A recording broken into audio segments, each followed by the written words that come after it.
Thank you very much. Shri Pappu Yadav ji. धन्यवाद कृपया महोदय। मैं पहले तो मैं डिजास्टर से शुरू करता हूं, कोरोना से। कोरोना के समय वो का ध्यान रखिएगा। कोरोना का सबसे पहला डिजास्टर आप याद करिए, हमारे मंत्री जी हैं, गंगा की नदियों के किनारे कितने लाश पड़े थे, कितने उनकी स्थिति को याद करिए। आप स्टेट प्रॉब्लम को याद कीजिए कि कैसा डिजास्टर था। केंद्र ने स्टेट के हाथ को बांध दिया था। महाराष्ट्र के मुख्यमंत्री और बंगाल के मुख्यमंत्री ने आपत्ति दर्ज की थी कि आप हमारे पावर को कटल करते हैं।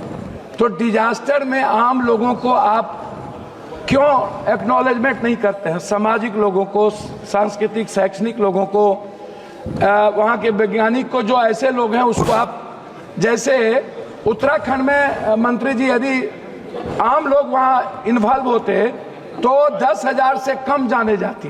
तो मैं चाहता हूँ कि डिजास्टर प्रबंधक को जो कमेटी आप बनाए पंचायत वाइज, जहाँ पर बाढ़ आग से प्रभावित है, उसमें एक कमेटी बनाए जिसमें सामाजिक लोगों का महत्व हो।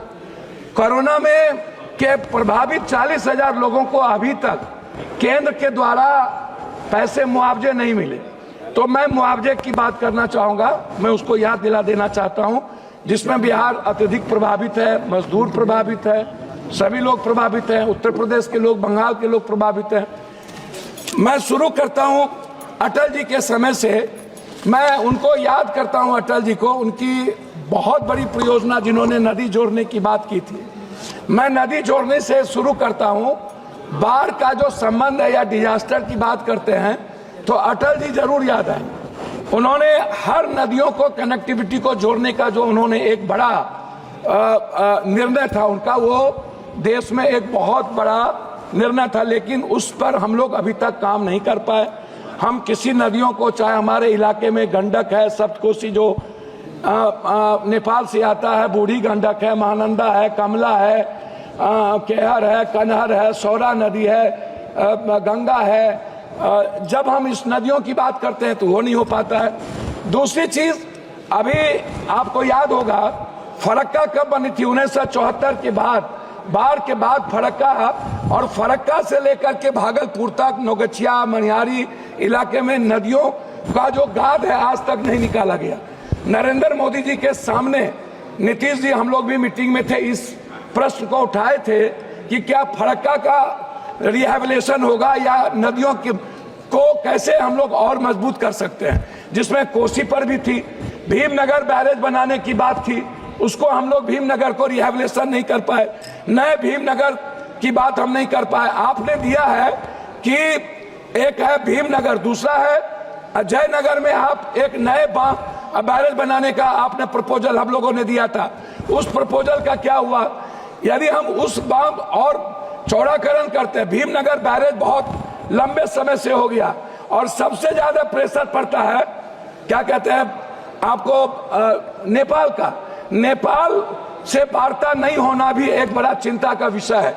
हम हाई डैम की बात करेंगे, जिसमें आपने 26 तक चिट्ठी लिखी है हमको कि आप 26 तक आप उसका पूरा का पूरा सारी चीज तैयार कर लेंगे। तो हम एक हाई डैम की बात, बिहार के लिए, बिहार की आपदा के लिए जो सबसे बड़ा चीज है, हाई डैम भी है, एक बड़ा भीमनगर बैरेज का नवीनीकरण है, दूसरे जगह भी है।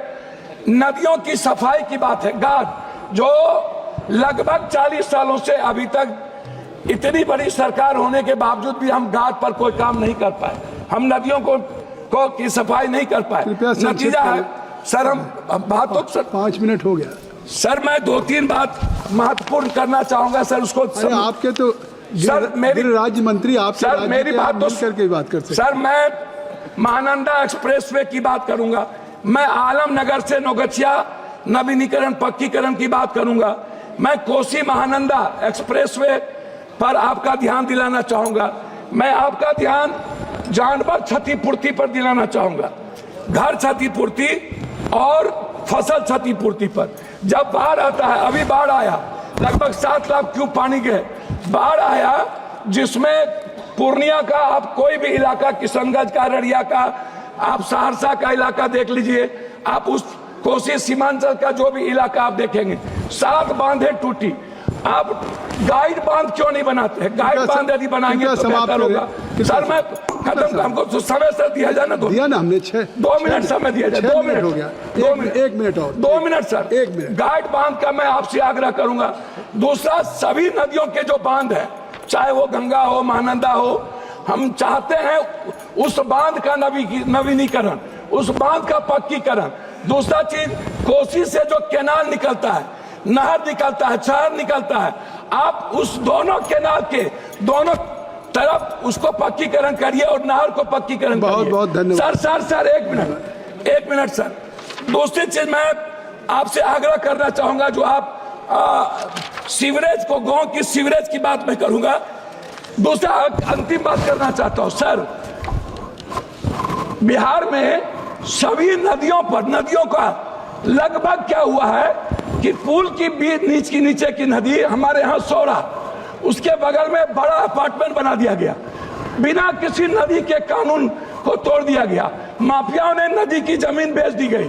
पूर्णिया की स्थिति यह है, हम चाहेंगे उनकी इंक्वायरी हो। जब पूरे बिहार में जहां पर नदियों की जमीन माफियाओं ने बेच करके बड़ा बड़ा अपार्टमेंट, बड़ा बड़ा मेडिकल हब बना रहे हैं, उस नदियों को आप खाली करें। नदियों के बगल में अपार्टमेंट को आप रोकें, अन्यथा सर लास्ट है सर। श्री अनिल बलूनी, दूसरी अंतिम चीज है, कई बातें आगे सर लास्ट है, आग पर है, आग पर सर लास्ट है सर, एनडीआरएफ की